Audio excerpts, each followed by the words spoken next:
Hallo und willkommen beim Filmgemaunze. Seit dem 10. Januar ist auf Disney Plus die neue Marvel-Serie Echo zu sehen, mit der gleichnamigen Titelheldin alias Maya Lopez, die wir aus der Hawkeye-Serie bereits kennen. Marvel hat in den letzten Jahren seit Beendigung der Phase 3 und Avengers Endgame ein wenig und aber auch DC zu kämpfen und einer gewissen Superheldenmüdigkeit vielleicht des Publikums. Nicht mehr alle Filme sind im Kino automatisch ein Treffer und ein Erfolg. Und auch 2023 hatte man zwar mit Marvels Guardians of the Galaxy Volume 3 von James Gunn einen richtigen Hit am Start, einen tollen Film, aber mit Ant-Man 3 ein eher durchwachsenes Produkt mit zu viel CGI und einem eher, naja, nicht ganz überzeugenden Schurken und dann noch The Marvels, das quasi schon als Komplettausfall zu verbuchen ist. Nun, auch bei den Serien ist die Qualität immer ein bisschen schwanken. Nicht alles war auf der Habenseite zu verbuchen. Und jetzt hat man mit Marvel Spotlight eine neue Kategorie eröffnet, in der man Stories, Helden präsentieren will, die eigenständig, selbstständig funktionieren, ohne das große Ganze des Marvel Cinematic Universe wirklich zu berücksichtigen im großen Stil. Man muss quasi nicht jeden Film, nicht jede Serie gesehen haben und das sollte vielleicht wieder etwas mehr Publikum anlocken, sich vielleicht auch mal eine Serie anzusehen. Echo ist das erste Produkt aus dieser Reihe und handelt von Maya Lopez, die wir eben schon aus Hawkeye kennen. Eine Figur, die für den Kingpin, für Wilson Fisk gearbeitet hat und seit Kind auf von ihm ausgebildet, aufgezogen wurde. Und also nachdem sie auf die Wahrheit hinter dem Tod ihres Vaters gekommen ist, nun New York lassen will und zu ihrer Heimatstadt zurückkehrt. Aber sie erkennt recht schnell, dass sie sich ihrer Vergangenheit stellen muss und dabei auch auf den Rückhalt ihrer Familie und ihrer Freunde, ihrer Heimatstadt, ihres Stammes auch angewiesen ist. So viel jetzt mal zur Story, ohne zu spoilern. Ich glaube, mehr kann man dazu jetzt eigentlich auch nicht sagen. Es ist auf der Plusseite zu verbuchen, dass man mit Alaka Cox eine Darstellerin für die Rolle besetzt hat, die eben wie die Figur selbst auch gehörlos ist, eine Beinprothese trägt. Das ist verdient Respekt von Marvel, solchen Darstellern die Chance zu geben, eine tragende Rolle einzunehmen und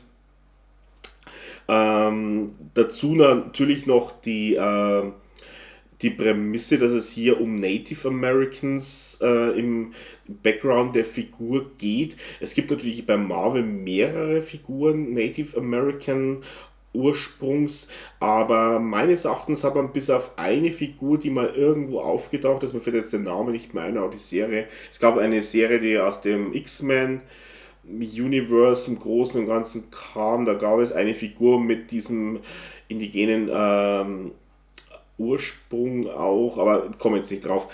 Gut vorbereitet, wie immer. Und jedenfalls durfte dann Echo aber eigentlich die erste Figur sein aus der eigentlichen Marvel Universe Reihe. Und das wird hier ganz groß auch aufgebaut, indem auch ihr Stamm, ihre Familie, ihr Hintergrund beleuchtet wird. Es geht auch um Traditionen. Und aber da muss man jetzt sagen, dass aktuelle Serien wie 1883 oder auch 1923 gerade diese Thematik mit den Native Americans wesentlich seriöser und ernster behandelt hat. Und da kommt dann Marvels Echo bei weitem nicht dran. Das ist dann am Ende dann doch eher eine Superheldengeschichte. Es werden aber auch Themen berührt wie Traumata, Angst, natürlich auch Entfremdung und Neuorientierung. Wird alles eingebaut. Schmerz, Verlust spielt auch eine Rolle in dem Hintergrund, was sie als Figur durchmachen musste mit ihrer Vergangenheit, mit der Geschichte, mit ihrem Vater. Aber all diese Themen werden sehr oberflächlich nur angekratzt, nie zu sehr vertieft. Es ist die Möglichkeiten wären da, aber man nutzt sie nie wirklich vollkommen aus. Und es bleibt dann doch am Ende auch hier wieder nur leider eine der vielen Superheldengeschichten, wo mehr möglich gewesen wäre, gerade bei einer Serie. Aber auch hier bei der Serie muss man sagen, die Serie war konzipiert ursprünglich für 8 Folgen und man war wohl mit dem Ergebnis, auch Kevin Feige selbst war mit dem Ergebnis nicht zufrieden. Es gab sehr viele Nachdrehs zu der Serie und am Ende landet man dann nun jetzt bei 5 Folgen, die auch gleichzeitig online gingen, was man so auch von Marvel nicht gewohnt ist, weil die Serie normalerweise im wöchentlichen Turnus ausgestrahlt werden. Man hat schon irgendwie den Eindruck, als wäre das Vertrauen an die Serie nicht wirklich da und man wolle die Serie schnellstmöglich abhandeln und naja, weiter zum nächsten Produkt übergeben. Die Serie hat zwei gute Action-Szenen zu verbuchen. Action-Szenen sind aber grundsätzlich in der Serie eher spärlich gesät, aber zumindest sind zwei davon, denen, die es gibt, sind eigentlich wirklich gut choreografiert. Man hat hier auch, muss man sagen, von der Kameraarbeit lange Szenen ohne allzu viel Schnitte. Das Ganze wirkt dann auch geerdet, das ist gut, das ist gutes Handwerk und da von der Seite kann man jetzt eigentlich gar nichts sagen. Ähm, es gibt einen Cameo, das glaube ich ist jetzt kein Spoiler, dass auch Daredevil kurz auftaucht. Auch hier gibt es eine Kampfszene zwischen Maya und Matt Murdock. Aber das ist jetzt nicht unbedingt eine dieser zwei Szenen, die ich damit gemeint habe, sondern eine der anderen, die auch noch vorkommen und die eher so, ja, mich jetzt nicht so überzeugen konnten. Es wirkt ein bisschen zu gestellt und ein bisschen zu hölzern, das Ganze, aber sei es drum, soll mal hier erwähnt werden.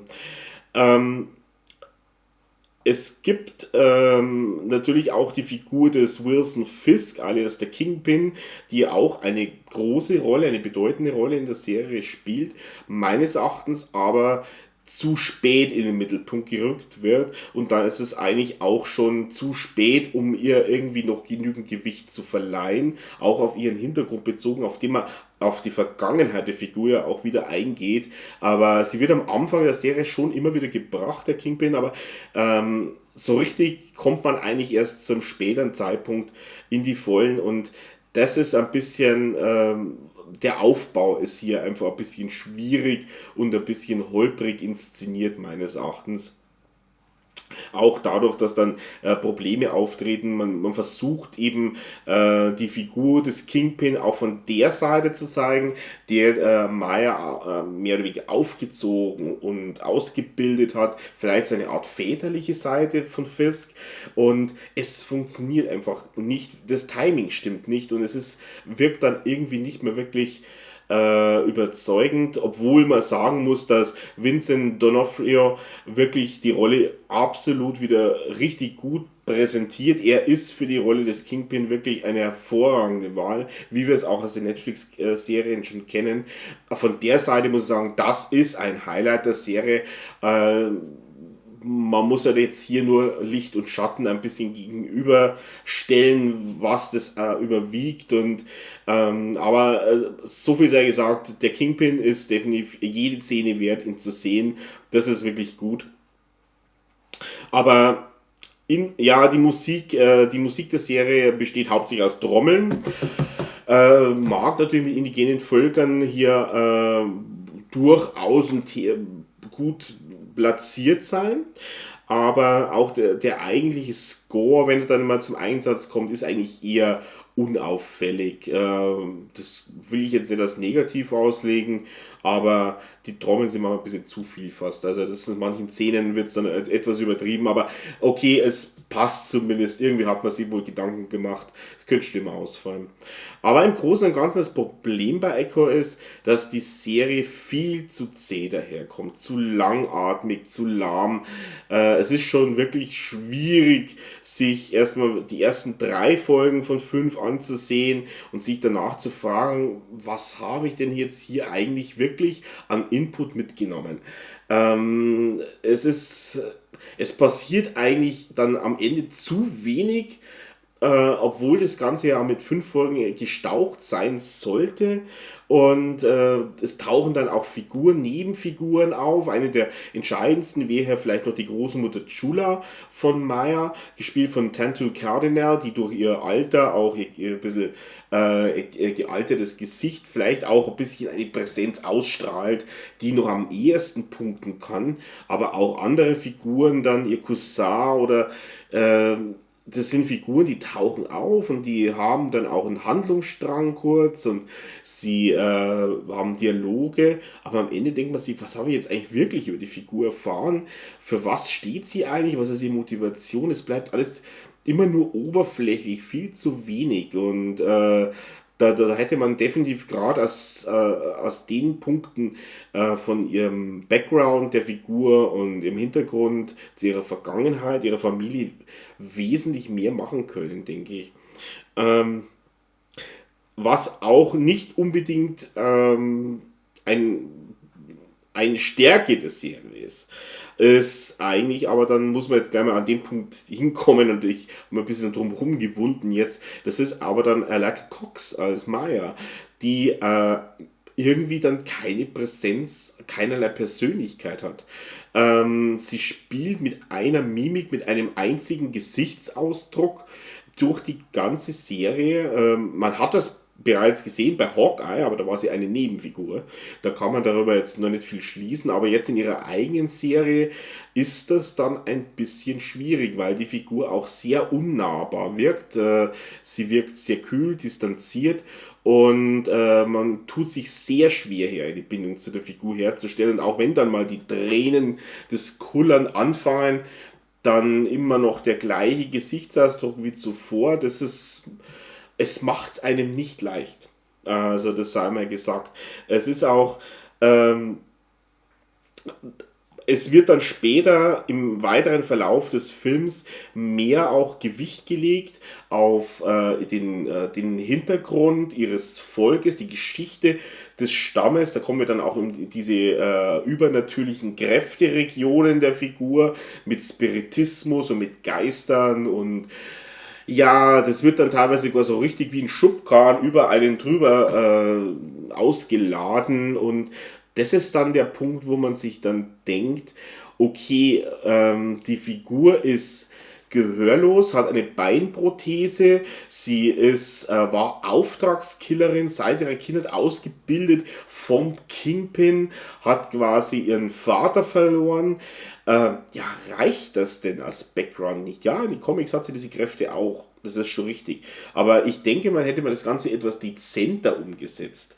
Wäre das für die Figur besser gewesen und man hätte eine bodenständige Street-Level-Figur aufbauen können, aber so hier irgendwie das Ganze dann am Ende dann auch so hinzubauen, dann kommen wir jetzt auch zu einem meiner Lieblingsthemen, nämlich gleich auch zum Showdown, zum Finale im Film, den sieht man und denkt so, was war das jetzt wieder? Der Showdown ist wirklich eigentlich ein Flop. Irgendwie habe ich hier den Eindruck, dass man eigentlich keine klare Idee hatte, was man eigentlich will und hat sich dann am Ende für die Alternative vielleicht ausgesucht, mit denen haben die meisten Leute nur leben konnten, aber richtig durchdacht wirkt das Ganze nicht. Wird schnell abgehandelt, wird schnell aufgefahren und hat mich gar nicht überzeugt. Das ist auch der Punkt, wo wir dann reden von diesen übernatürlichen Kräften, die da noch zum Zuge kommen am Ende der Serie und es wirkt irgendwie zu aufgesetzt dann am Ende und sie hätte doch eigentlich einen Background und irgendwie hat man sich da, was die Figur selbst angeht, viel zu viel verrannt in irgendeine Ecke, die man der Figur dann irgendwie aufzwingen will. Ja, ich weiß, es gibt den Background der Comics, es ist schon richtig, aber trotzdem, man hätte hier vielleicht einfach eine andere, man muss ja nicht immer alles und es hat alles eins zu eins übernehmen und das hat auch das MCU oft genug nicht getan und seine eigenen Wege gegangen und das wäre bei der Figur vielleicht wirklich gut gewesen und dadurch, dass sie dann auch noch dass man ihr auch nur der Figur versuchen will, wenn sie in ihre Heimatstadt kommt und sie soll quasi eine Läuterung durchlaufen, durch die Vergangenheit hinter sich lassen. Sie hat ja immerhin für den Kingpin gearbeitet und was weiß ich, was sie in den ganzen Jahren da alles angestellt hat und wen sie alles vielleicht getötet hat. Damit wird sie ja eh schon zu einer Figur, die eher schwierig ist, die ich dann eher in die Richtung, vielleicht nicht ganz so, naja, obwohl, also wenn man sagt, The Punisher ist jemand, der Kriminelle in Selbstjustiz hinrichtet. Wir haben den Winter Soldier, der ja auch nicht tragbar ist, um das Schild von Captain America zu übernehmen. Und jetzt haben wir eine Maya Lopez, die wahrscheinlich auch einige Leichen im Keller hat und eigentlich auch nicht wirklich als Held so richtig tragbar ist. Oder wenn sie denn das sein soll oder hier eine Umkehr erfolgen sollte, dann muss man das auch überzeugend irgendwie erzählerisch einbauen. Und das hat die Serie irgendwie für mich nicht geschafft. Nun, kommen wir noch zum anderen Thema, das ich mir auch ein bisschen zurückgehalten habe. Und das ist die Thematik mit dem Trailer und auch bezogen auf die Netflix-Serien. Der Trailer, den es im Vorfeld zu der Serie gab, hat wirklich gut ausgesehen, hat viel versprochen in Richtung R-Rating, vielleicht so ähnlich wie die Netflix-Serien, die ja eben auch sehr brutal, bodenständig und brutal daherkamen. Und da hat der Trailer viel gezeigt und was er nicht halten kann in der Serie, und ich sehe den Trailer definitiv als Fake, als nichts anderes. Man hat sich die besten Szenen rausgepickt. Die Serie ist bei uns ab 16 freigegeben. Sie hat ein R-Rating, aber wir reden hier nicht vom gleichen R-Rating wie bei Netflix. Es ist immer noch ein Unterschied zwischen Disney R-Rating und diesem Netflix R-Rating der ursprünglichen Serien wie Daredevil oder Jessica Jones oder The Punisher. Und da muss man schon ein bisschen gleich weiter unten ansetzen. Also es gibt ein paar Szenen, die durchaus etwas Brutales sind, die das vielleicht auch ein R-Rating rechtfertigen, aber im Großen und Ganzen ist es nicht so ausufernd, wie einem der Trailer das vorgaukelt. Ich fand die Figur selbst ja eigentlich auch schon bei der Serie Hawkeye jetzt bisschen, ich will nicht sagen belanglos, aber zweifelhaft, eben aus dem Punkt heraus, ich hole jetzt noch mehr aus, es geht darum, braucht denn wirklich jede Figur auch ihren eigenen Film und oder Serie? Und bei Echo würde ich sagen, haben wir jetzt auch das Problem, dass das definitiv ein Produkt ist, das aus einer Zeit stammt, wo bei Marvel wirklich alles durchgewunken wurde. Und ich glaube, heutzutage würde man diese Serie so nicht mehr bei Marvel produzieren. Die müssen jetzt auch anfangen umzudenken. Es funktioniert nicht mehr alles. Man muss versuchen, wieder weniger zu machen, aber dafür mit Qualität. Qualität vor Quantität. Das ist das Entscheidende, was sie hier lernen müssen. Und da wäre eigentlich eine Serie wie Echo die erste, die dem Rotstift zum Opfer fallen würde, meines Erachtens. Und das nächste, wo wir jetzt gerade angesprochen haben, wegen Hawkeye, wegen Fake, ähm, Marvel Spotlight. Er sagt einem ja, dass die Serien eigenständig sind. Ich sag, die Serie funktioniert nicht, wenn man die Serie Hawkeye nicht gesehen hat. Der ganze Hintergrund der Figur zu Maya Lopez, man muss die Serie gesehen haben, auch wenn die erste Folge natürlich ein bisschen ausholt, einen ein bisschen was erklärt, es reicht aber nicht. Es gibt auch ein Cameo, ich denke auch, das ist nicht wirklich ein Spoiler, vielleicht, aber dann lebt damit. Es ist zu gering, dass es interessant ist, dass auch Hawkeye auftaucht in der Serie, oder zumindest als sein Ego Ronin in einer ganz kurzen Szene, also es ist wirklich sehr wenig, wo nochmal die Vergangenheit aufgedröselt wird. Und ja, man muss halt den Hintergrund verstehen, aber das versteht man nur, wenn man die Serie Hawkeye gesehen hat. Das nächste, wenn wir hier nochmal ausholen müssen, ist natürlich dann auch, was man eher im Positiven geschafft hat, ist, dass man ganz heimlich, still und leise jetzt die Netflix-Serien zum Kanon im MCU erklärt hat, indem man ja auch die Figur des Wilson Fisk hier nochmal beleuchtet und seinen Bezug zu seinem Vater, was man ja schon aus der Daredevil-Serie kennt, und dadurch die Serien zum Kanon erklärt hat. Inzwischen sind die Serien auch im offiziellen der Timeline bei Marvel eingetragen, sie gehören dazu. Finde ich gut, weil man das Ganze jetzt erzählerisch gelöst hat und nicht irgendwie auferzwungen einfach behauptet oder irgendwas. Bis jetzt war es ja immer sehr nebulös im Raum gehangen, gehören sie dazu. Es gab mal Andeutungen in den Serien, aber so richtig dazu äußern wollte man sich nicht. Ja, jetzt ist es soweit. Das freut mich dahingehend, dass wir dann wahrscheinlich auch mehr Wissen bekommen. 2025 eine neue Daredevil-Serie, die sich auf die Born Again Comic-Reihe bezieht, mit Charlie Cox wieder in der Hauptrolle. Wir hoffe ich natürlich auch, dass wir dann auch Serien bekommen wieder von Jessica Jones, Luke Cage oder auch Iron Fist. Es ist gerade Iron Fist wurde ja sehr abgeschnitten am Ende, da ist man uns noch einiges schuldig und das wäre natürlich nicht schlecht, aber auf was ich eigentlich raus wollte, ist, dass man natürlich jetzt sagen muss, eigentlich muss man auch, um jetzt Echo und den Kingpin zu verstehen, eigentlich die Netflix-Serien gesehen haben.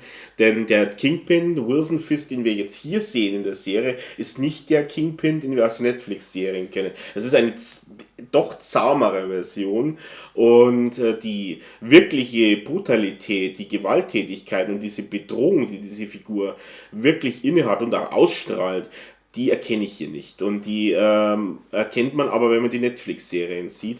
Und da muss Marvel noch nachholen, dringend, weil der Schauspieler ist großartig und man kann hier auch liefern, aber man muss sich auch ein bisschen mehr trauen dann. Ähm, und dadurch, dass die Serien jetzt zum Kanon erklärt wurden, haben wir natürlich jetzt aber auch das Problem, gleich hier am Beispiel vom Kingpin, wenn man jetzt sieht, die Daredevil-Serien, wo der Kingpin ja schon eine tragende Rolle war in der Daredevil-Serie und fragt man sich jetzt natürlich, ja, aber wo war dann hier Maya Lopez? Wenn diese Figur für ihn, so für Wilson Fisk so wichtig war, wenn er sie quasi seit der Kindheit aufgezogen hat, ausgebildet, wir haben hier fast eine Vaterfigur, warum ist die da nie aufgetaucht? War die da im Urlaub? Wir haben jetzt einfach das Problem mit Logikfehlern, Logikbrüchen. Und da werden bestimmt noch einige kommen, denke ich jetzt mal. Ja, im Großen und Ganzen, da würde ich jetzt sagen, Echo hat einen guten Kern. Das kann man sagen, es ist eine gute Idee von der Figur, wäre da.